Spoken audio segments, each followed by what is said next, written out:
Get your killer heels, sneakers, pumps, all lace up your boots. Representing all the women. My name is Jane Lonsdale. I've been a fan of AFC Wimbledon for 28 years. And we're supporting International Women's Day again this year. It's massively important, promoting women, particularly in what is commonly known as a male-dominated football environment. How has the impact of women changed football for the better? So I don't think football is any different to any other business or working environment or social environment. So actually having as much inclusivity and diversity around it will make it a better experience for everybody. So particularly having women visible and noticeable in men's football is really important. In the women's game, clearly it's a massive industry. Shame it was hit by COVID a couple of years ago, but it was a massively growing industry.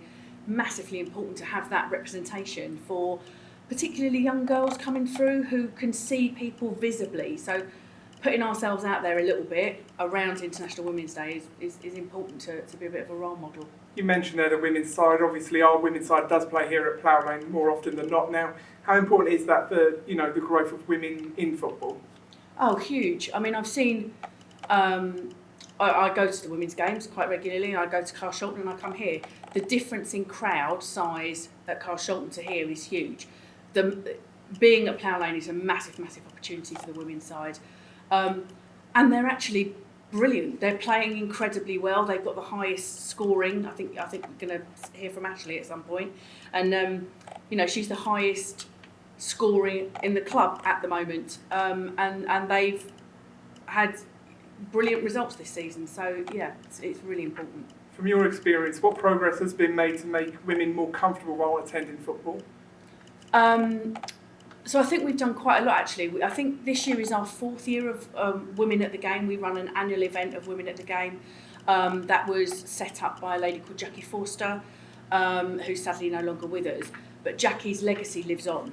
She created Women at the Game as a way to bring people, ladies who've never been to a live football game before, to come and watch live football. And we've seen it increase year on year. We were the only club last year that did a virtual event, thanks to Anna Slade. Anna's been brilliant on the Diversity and Inclusion Working Group.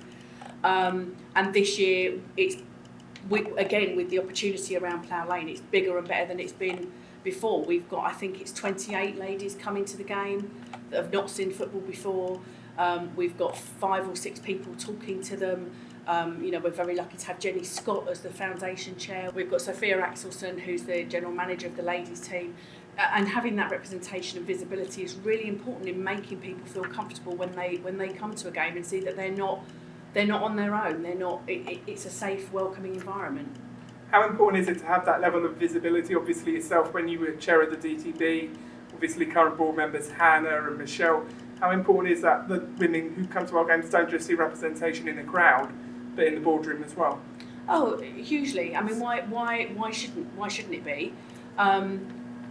We've been really, really lucky on the Dons Trust. We've always had women on the board. Obviously, we're elected, so it's not about being elected because you're a woman. It's about being elected because you're the right person for the job with the right skill set. I was very honoured to be on the board for 8 years, and I think you get, as you do with all discussions with women, you get a different perspective if you've got a woman sat around the boardroom table than you would have if it was all men or whatever particular cohort of society. You shouldn't have a board that's all elderly or all young, or you've got to have a complete mix to make it a vibrant and inclusive and diverse board which will give you different views. Now, Women at the Game, it's the biggest weekend we've had so far coming up this weekend in terms of the number of people attending, I believe.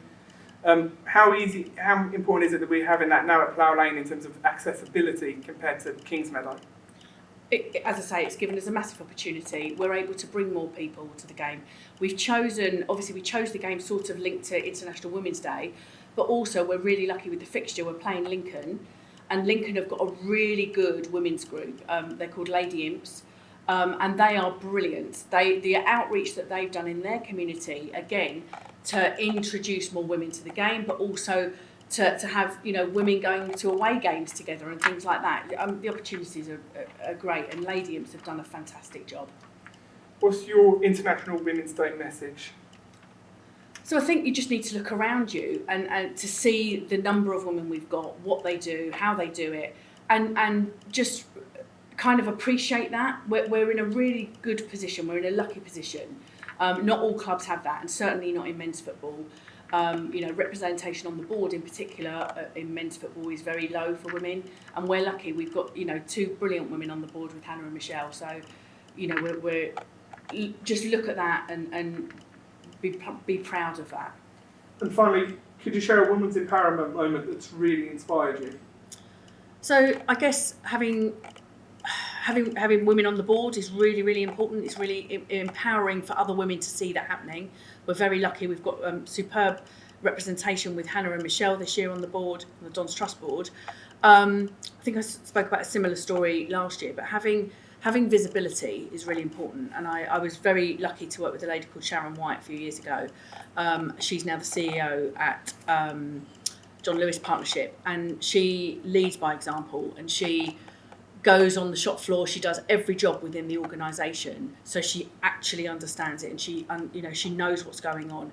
And just having somebody who you feel that is akin with you and understands what you're doing is really empowering for people. Shane, thank you. Thank you very much. Get your killer heels, sneakers, pumps, all lace up your boots. Representing all the women.